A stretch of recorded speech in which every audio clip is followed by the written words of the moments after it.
Welcome to this video podcast. Today my guest is Filippo, and he runs Innate Wellness, which is a chiropractic clinic based in Poole, I believe. Are you in Poole? Westbourne. Westbourne, sorry, close by. There's a boundary somewhere along there. And you may have been to a chiropractor before, but you may not have been to a chiropractor like Filippo. So I am very interested to share with you today just a little bit more about the mind-body connection and how making adjustments in your body can improve your general wellness. But also we're going to talk more on things like eye movement and other amazing things that you may have known nothing about. So Filippo, over to you. Introduce yourself. Hi. All right. Thank you. Thank you very much, Alexa, for having me on the show. And I really appreciate your time. So, well, my name is Filippo. I'm a chiropractor. I'm Italian. And I've been in UK for about 10 years. And when I came over to UK, my wife and I came. And actually, when we came, I didn't know whether I was being accepted at the college or not. I just, it was like April 2011, and we moved here in June 2011. And no letter yet. My wife said, hey, let's go. If it doesn't happen, you'll try again next year. I said, okay, let's see what happens.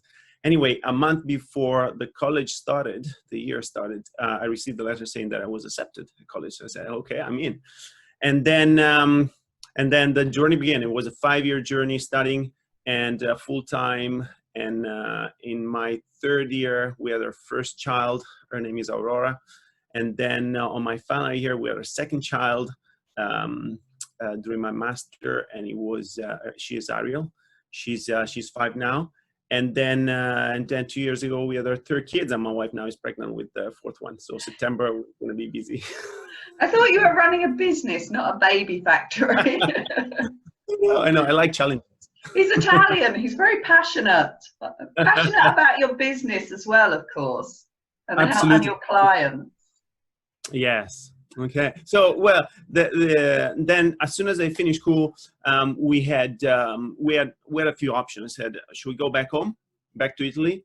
I had a couple of offers there, and then I had some offers in UK as well. And then we thought, well, what if we don't like it? And then going back to Italy it didn't feel like home anymore. So we said, why don't we stay? Why don't I just open my business? I remember the day after I got my degree, piece of paper, I went online and I registered my limited company. I was like, well, what am I doing? Oh, I remember that feeling. Yeah, the day I got my qualification, I initially qualified in counselling and life coaching. And then I went on to do the hypnotherapy, and it sort of progressed from there. But I walked through my town centre like with a spring in my step, and I walked past our community centre, which is a theatre and stuff as well. And I was like, how am I going to launch this business? And I was like, I'm going to hold a health fair. And this was in October. And so my first event was a New Year's resolutions health fair, because I thought, what better than to start the new year? Well, in fact, it wasn't even just a health fair. We had people from all sorts of trades promoting what they did to show how you could start your year and make sure that your year was a great year. And I'd never ever done anything like that, but it was like, yes, that feeling when you first like get that certificate and it's like, what am I gonna do? Yeah. It was great, actually. It worked really well. It was a great way to launch a business. Yes, I remember there's a lovely quote I like from Bob Proctor, and he says, "Go as far as you can see. When you get there, you'll see how to go farther." And I think sometimes you just need to take that leap of faith, and things will work out. Yes, you gave me. Was it one of Bob Proctor's sayings the other day? I'm sure it was you that said it to me. No. Failure is not falling down, it's getting up, or something like that. So failure is not falling down, it's staying down. Yes, yeah, absolutely, yeah. I like quotes, but basically what happened is that when I opened my business, I used to go to people's house.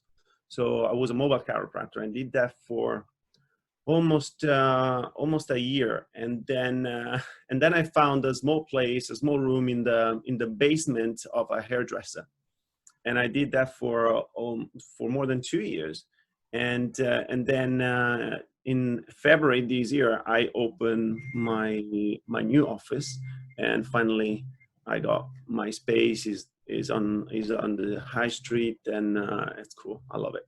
Oh, how exciting. I was looking at properties. I have my eye on one in Wimborne, which is where I'm living. And I would love to have a clinic and be part of the community like that. But then when lockdown happened, I was like, phew, I'm glad I didn't get the clinic.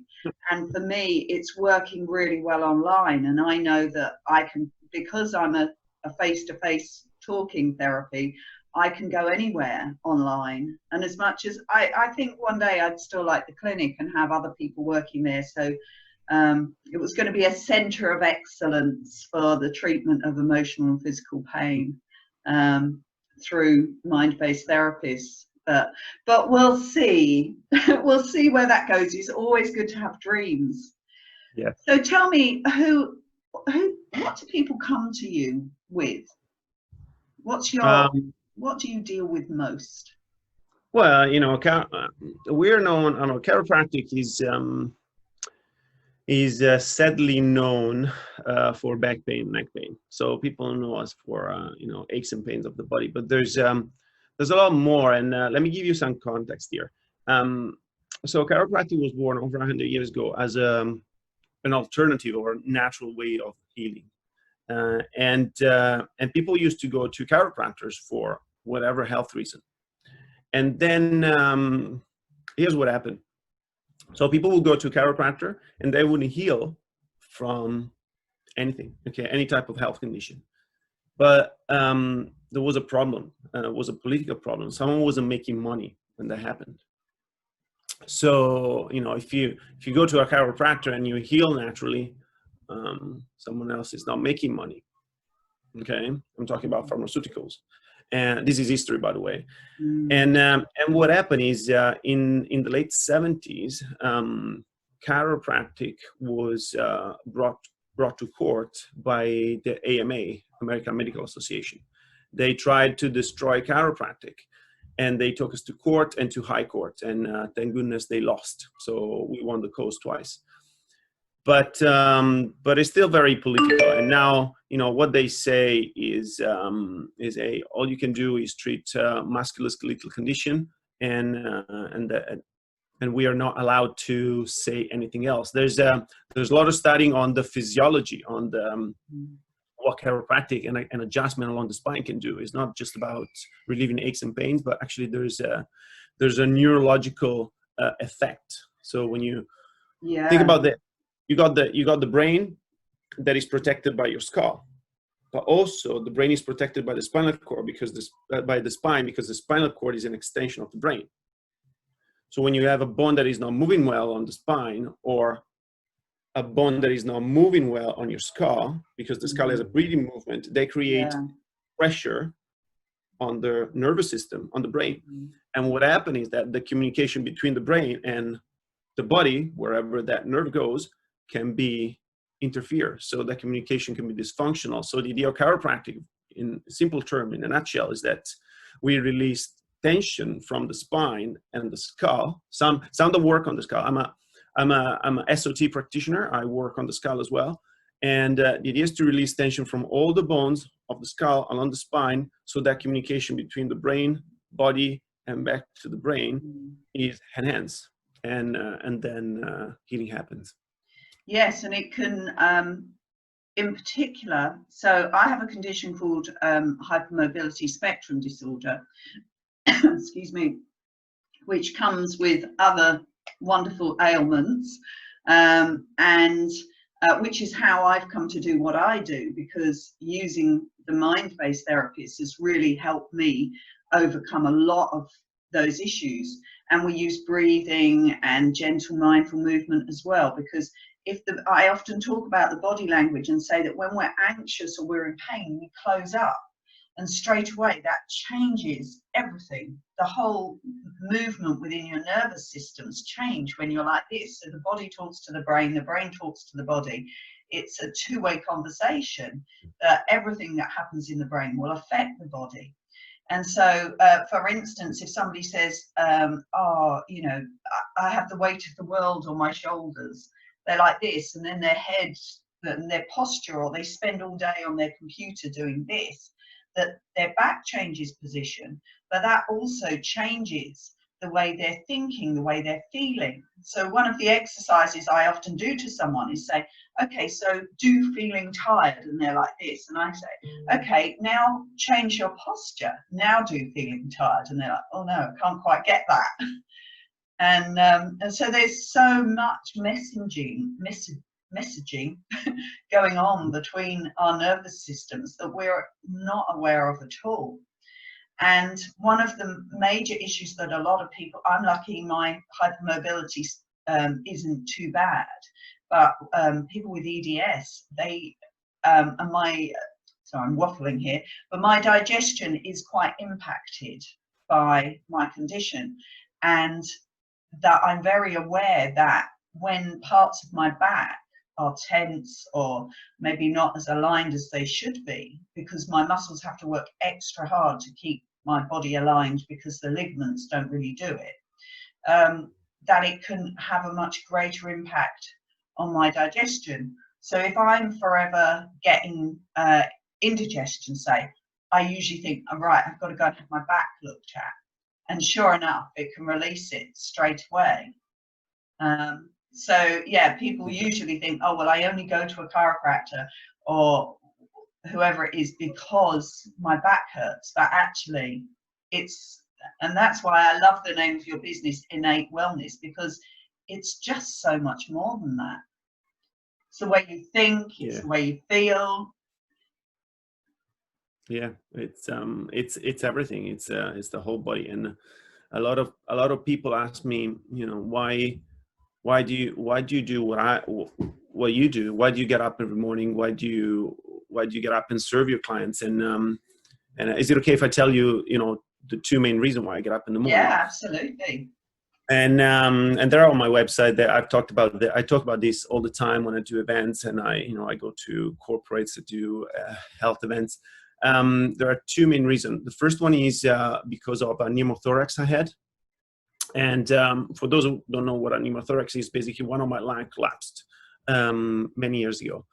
And when that happened, I was taken to hospital, and I was there for 10 days. They did an operation. They put the lung back to where it should be, and I was breathing okay. When they released me, they said, hey, everything is fine now, but it can happen again. So guess what? 2 months later, the same symptom came back. I was like, oh my goodness, do I have to go through that stuff again? So straight to A&E, they did a scan, and they said, look, it's not happening, but there is a chance that anytime could be. So I said, so what do you suggest? And they said, well, there's an operation, and but that operation would have made me partially disabled for life. Oh my goodness. So I thought, do I have to decide now? I said, well, think about it, okay? You got a few days, but the sooner the better. Now, I was lucky at that time. I knew an alternative practitioner. He said, oh, look, don't go there. Hold on. Just come to me and see if we can, solve this naturally. Anyway, went to this guy, had several sessions, and the symptom went away, and I put in an operation that would have made me partially disabled for life. I thought, what the heck has happened? Why didn't they tell me there was an option? And, but look, has everything... Because they didn't know, maybe.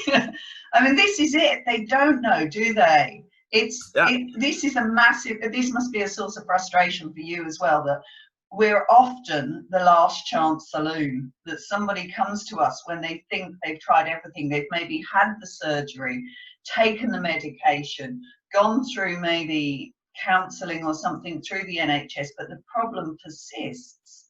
And yet we know that actually in a few weeks or months, they could, well, actually, probably like me, people start feeling better from day one, often just really getting that understanding and that relief that says that there is a gentle alternative where I feel in control. I mean, mine was similar. Well, my story is very long, but I did hit a point where I'd been registered disabled for 6 years. I was on crutches. I had torn discs in my spine. It affected my nerves down my legs. At the same time that happened, though everybody totally denied it was related, I lost my sense of balance, and I was left with this constant swishing in my head. And I felt like I'd had a stroke, and cranial treatment was the only thing that could kind of manage that and keep it flowing in rather in flux, but going round. And I walked completely lopsided. My left side, it was like I just didn't have the coordination. And this, you know, I'd already hurt my back a bit, but I was in a shop one day, and literally I got searing pains from my head, and I'm on the floor. And from that day, everything changed. I mean, obviously, my history is long, so I already had some issues. But at that point, and I was offered some kind of surgical procedure on my spine. And he said, it's fine, come in in 2 days, we'll do it. And I went, whoa, hang on a minute. You do know I'm allergic to drugs. You do know I can't take painkillers. And the surgeon was so just, well, I do this all the time. And I went home and I looked it up. It's like, oh, okay, I could be left incontinent. I could be left with all sorts of other issues. And I was like, I'm not going to do this. And it was, okay, so it was a while that I found my answer after that. And I actually firstly found my answer in an NLP class, neuro-linguistic programming. Within a month of starting NLP, I'd got rid of the crutches, and yet I'd had them for years. Wow. And that again is the mind-body connection, that there was so much fear of the distrust. I mean, there was no doubt, you know, the scans would show that there were torn discs and things like that. But what they don't show is the emotional impact of that, and that you can have somebody walking around with exactly the same scan, but with no pain whatsoever. So mine was a history of other things that then my body just totally overreacted. My nervous system's completely overreacted to this physical injury, and it was that had left me disabled. And when I started to address the nervous systems naturally through using my mind, through turning off that sympathetic nervous system, coming back down into the parasympathetic nervous system, yeah, and I still have physical therapies of sorts, like chiropractic treatment, because I understand that, you know, my lifestyle of sitting at a desk now maybe isn't that healthy either, but it's all part of, I call it emotional fitness. But rather than going to pound your way around the street doing running, actually this stuff, this wellness, daily wellness practice is so vitally important to anyone's health. Yes, absolutely. I think well, sadly is the first place where everybody goes is is drugs. You know, I have a problem. Hey, what am I going to get? A drug.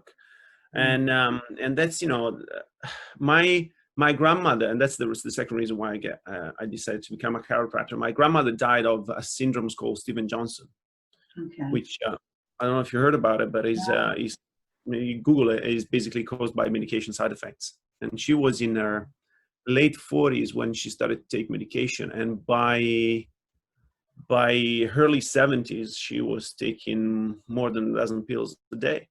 And it got to a point where these symptoms kick in, basically destroyed the whole body, the whole tissues of the body, and they couldn't do anything about it. They couldn't take her off medication because it was too dangerous. They didn't know what to do, and that's it. They left her to slowly die. And when that happened, I thought something clicked. I remember what happened a few years before when I had the pneumothorax, and I thought there must be a healthier, better, more natural way to help people get well and stay well. And that's why I decided to become a chiropractor. And when the biggest reward is when people understand that the body has everything it needs to heal. There's an innate power that can heal anything. And if you can you've switched on to that power, then your body can heal. And I truly believe that if with chiropractic, your nervous system is working at 100%, that power is enhanced. And I believe the work you do, it's even better.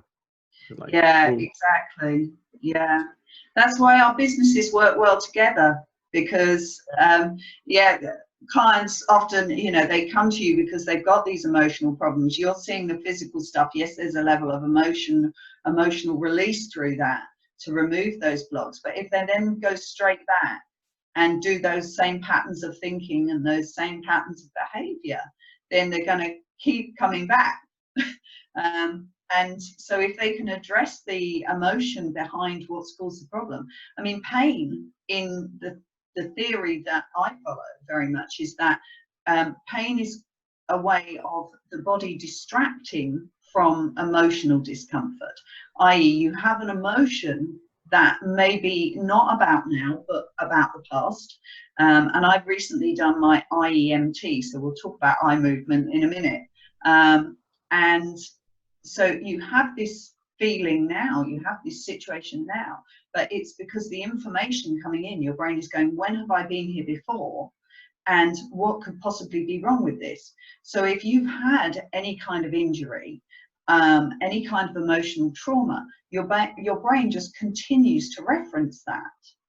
And so, for instance, for me, one day, when I'd first learned more about this pain theory, and I stubbed my toe, and it was interesting because I observed my whole body doing weird things, from sweating, feeling faint, feeling sick. And it was like, okay, this is exactly what I've been being taught, that when you have a oversensitive, a maladaptive pain response, that you do something small, but the body is saying, I remember being in major crisis. I remember when your disc slipped. I remember you being on the floor and being unable to walk for 6 years, So the brain is going into that. And so your fight and flight comes in. So your whole body gets taken over by this response. And all you've done is stubbed your toe. So then at that point, it was like, okay, so I use my long, slow out breath, my abdominal breathing in, and it goes off. Whereas, and then I kind of, because I observed this from all of that, and then my lower back started to hurt. And it was like, interesting. Thank you for stubbing your toe and showing me that I'm not as far down the line as I thought I was with having switched off this response. But it's there to protect you, but it's so unnecessary. But that's why if somebody comes to a hypnotherapist and they think, oh, I can, wave a magic wand and my pain will go away. It's like, no, actually, what we have to do is say, why did you get sick in the first place? What went on? Deal with that. And I've got a new way of describing this, because you might have seen it. I'll demonstrate it with pens, 3 pens. When there was, we started social distancing and isolating, and they showed matchsticks. I saw quite a few diagrams with matchsticks, and it's like, this one's on fire, so then it continues. You take one out and the fire doesn't continue. So with IEMT, it's very much about, okay, so this happens and something happened before, something happened before, you might not remember it, but if you take out your earliest memory of that feeling, excuse me, you now consolidated that memory. You've also consolidated that one because you've dealt with what came afterwards. Now you just don't go back. So you stub your toe, for instance, and now all you've done is stubbed your toe, rather than your whole body going into, oh, well, I remember the time you hurt your back, and I remember the time this happened, and that felt really bad. Right. Does that make sense? Yeah, yeah, that's cool. Model of it. Yeah, that's pretty cool. That's pretty cool. And you know, I truly believe, you know, people come and say, hey, you know, I bent over, I picked up the pen last week, and my disc blown. I said, and I think, you know, that you can solve it because it happened last week, and say, okay, hold on, you know, discs don't blow that way. Okay, you're not picking up a pen and your disc blows. Something happened in the past, and then you dig and say, hey, what's the worst accident you had? Tell me about your birth. Okay. Yeah. And then you say, oh yeah, I was born C-section. Oh yeah, when I was, you know, when I was a teenager, I had a fall off a cliff, or I don't know, fall off a bike. I got ran out by a car. Say, okay, so you know, you had trauma, so the posture changes, the body cope, and the body can cope up to 90% before it can give you any symptom. Think about, you know, someone with stage 3 cancer, you can be no symptoms. Someone with heart attack, what's the first symptom? Heart attack. So Yeah. people think, you know, and that, you know, heart attack, I mean, it means, you know, you were unhealthy for a long time before that happened, because heart rate can take a long time before they clog up. And same thing with cancer. And it's the same thing with anything. The body can keep coping, compensating. It's like, enough. And then it takes time to go back. And I think, and that's one thing I explain from day one when someone comes in and say, hey, look, healing takes time. Okay, there's, you know, science behind tissue. Every tissue, you know, has a different healing time, and you know, you can't expect. They think, oh, you go to a chiropractor, put bones back together, and then you're fine. But and a lot of people, we have this mindset in our society that which is, you know, the medical system, and in our society we think you don't have any symptom anymore, you're symptom free, you're healed. No way. Healing doesn't happen until after the symptom is gone. And but you know, some practitioner work up to symptom and they say come back when it's bad again. I don't. Say, look, symptom gone, good, now you need to heal. So you run in programs. So we talked about this the other day, because I too now run in programs rather than hour for hour, because I had a similar problem that the clients would come to me, and the way I work first is to make you feel better. If you don't know how you want to feel, how are you going to ever, you know, we could try and remove all that emotional baggage, but if you don't know how to feel better, then when we talk through that, you're only ever going to see it from that perspective. So we start to help you feel better first, to help you get in contact with your confidence, to feel much calmer, learn all the exercises to take back control. Now, so I call that rebalancing the nervous systems. So coming out of the sympathetic into the parasympathetic. I follow Bruce Lipton and his biology of belief, where the internal environment is basically the results you're going to get. So let's work with the internal environment, and then we can work with the resolving what's gone on, and then we go on and work with reboot. I.e., now what are you going to do? Now how are you going to continue this, and where does it go from here? And how do you make sure that your life supports your health now?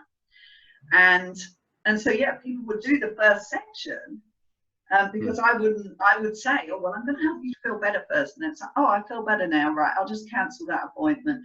Oh, fine, I'll come back when I feel bad.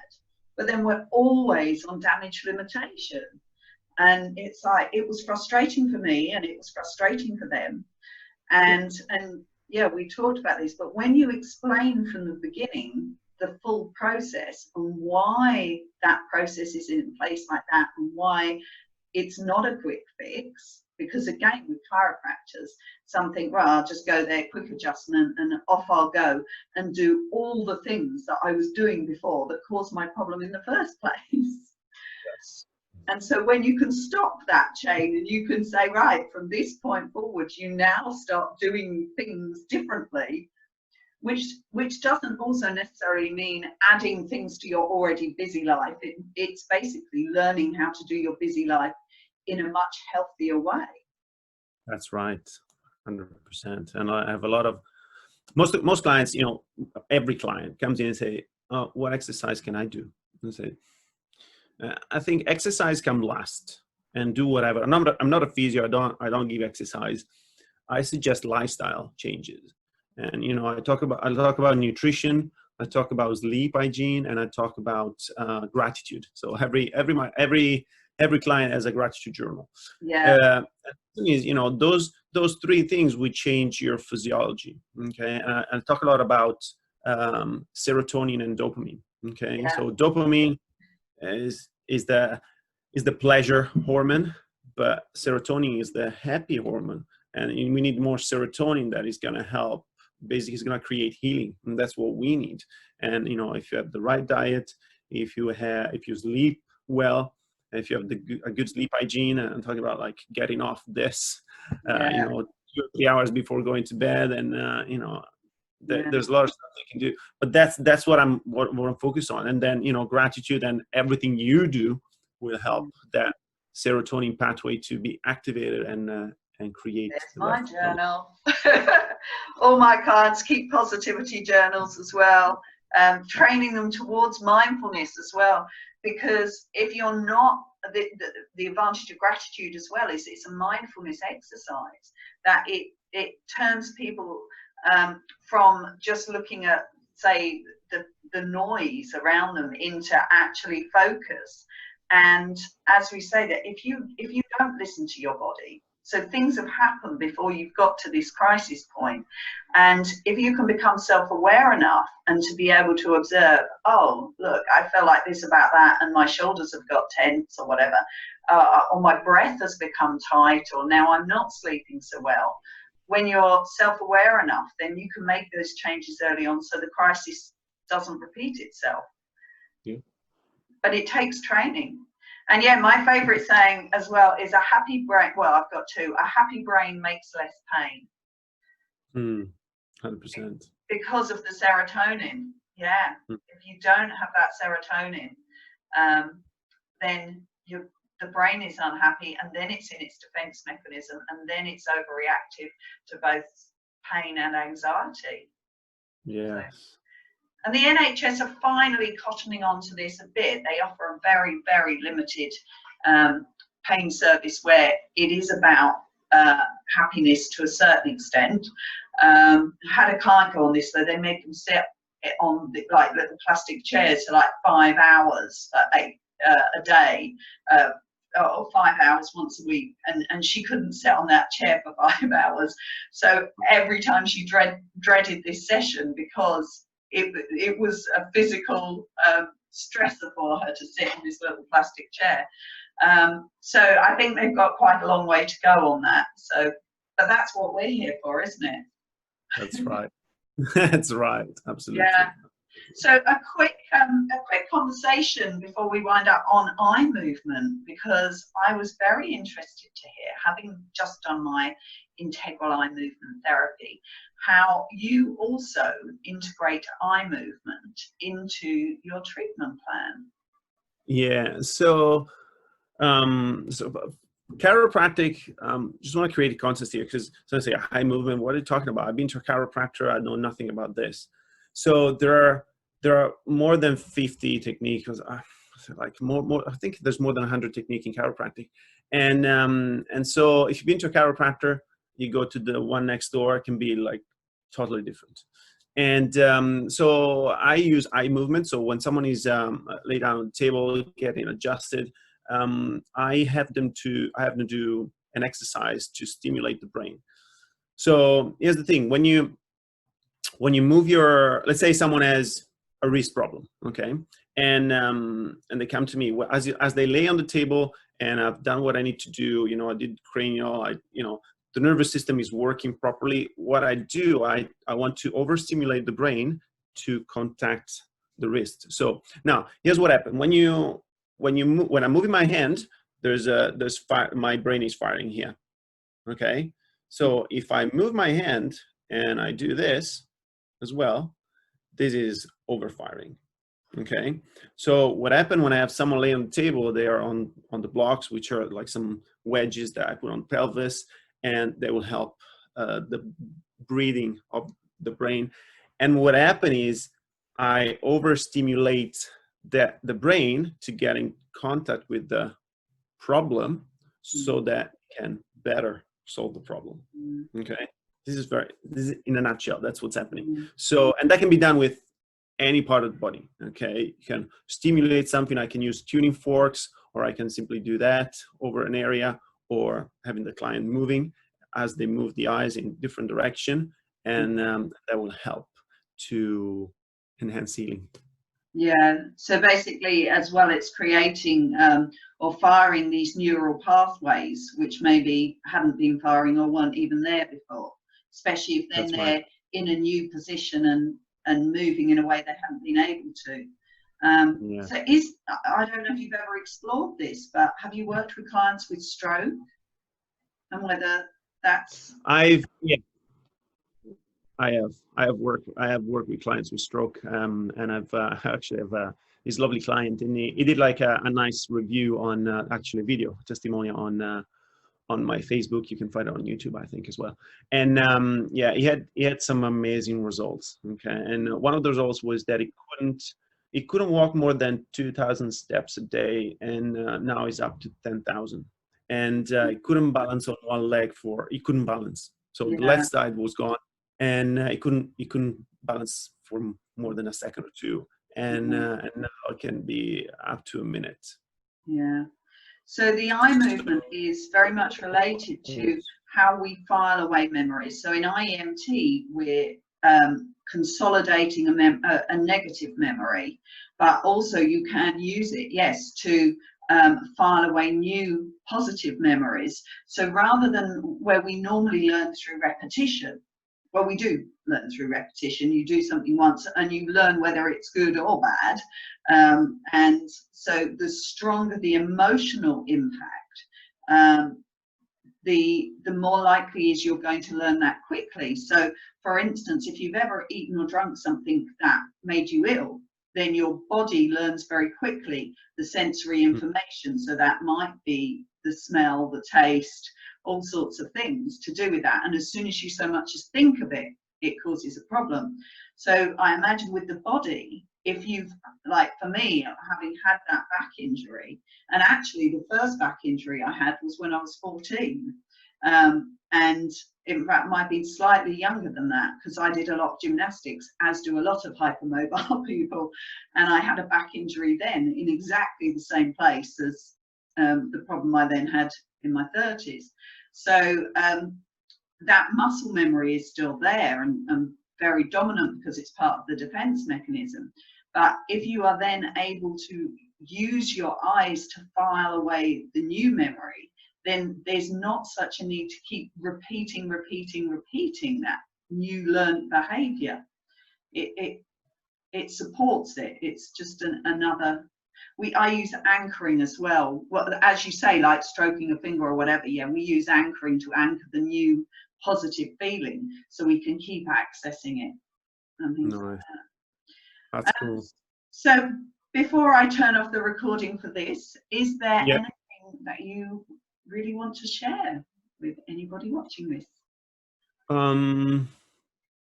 Well, I want to, it's just, a message that I like to tell all my clients is to be patient. Okay. If whatever they go through, whether it's like physical challenge, mental challenge, whether it's family, work, whatever goal they want to achieve, it takes time. And I remember something a guy called Ed Milet said, and there's a great podcast, by the way. And he says, if you do something bad, it will show up quite soon. If you do something good, it will take time to see the results. Like, let me give you an example. I say like you've been on a good diet, okay, and then you stop. Within like a week, let's say you go back and eat junk. Within a week, your body will tell you. When you do something good, let's say you've been on a junk diet and then you start, okay, to change, improve, it will take time to see results. It will take time to lose the weight. It will take time to, to clean up all the junk that is still there. Or exercise, okay, if you haven't done exercise, it's going to take time, okay? It's going to hurt. It's going to be painful to, first few sessions, okay? and it's going to take time to get what you want, to get the body you want. Yeah. And the other thing is true as well. If you've been doing exercise for a long time and then you stop within a couple of weeks, you're like, well, your energy goes down.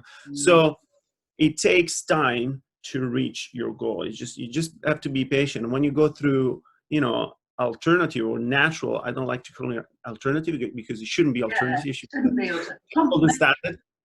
But when you go through, yes, when you go through holistic care or natural care, you have to be patient. You have to learn how to trust the body, natural ability to heal and thrive. Because the power is there, and it takes time. If your body isn't used to that, it will take time. You just have to be patient, and that's the reason why when someone comes to me, it's not pay as you go. They can. It's very expensive, and it's up to them. I say, hey, you want to pay that money? That's fine, but there's a course, okay, and you'll see there's a commitment on your side, my side, and you'll see the improvements. Yeah, commitment is very important, because there's always going to be times when you take a dip, there's other stuff going on, and actually sometimes you don't know what you've learned until you face that challenge, and then oh well, that's the next bit I need to do as part of my healing, my whole healing.